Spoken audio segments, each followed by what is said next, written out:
Hi there, this is Mike at A&B German Car Care. Just wanted to talk to you about a quick issue that we see customers have trying to do work themselves.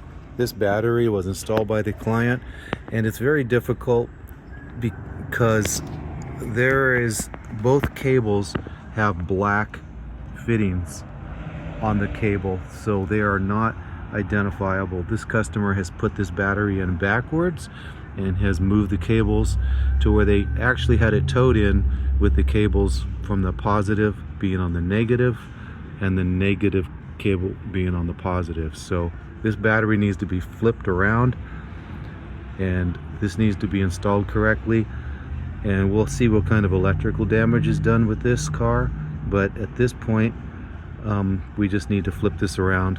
And the last, which is the most important thing, is Volkswagen, Audi, they have a registration that needs to be performed with the new battery, putting that into the car, because the old battery, as it discharges, ramps up the alternator and charges at a higher rate. Well, if that registration programming is not performed, you will install the new battery and the alternator will continue to charge at an overcharge rate, thinking that it is the old battery which had a lower voltage.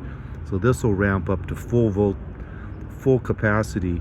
Should be just a little bit over 12 to 13 volts when it charges. This will actually ramp up to 18 volts and stay there, and then you start doing damage with circuit boards and also melting cables. So thanks for checking us out.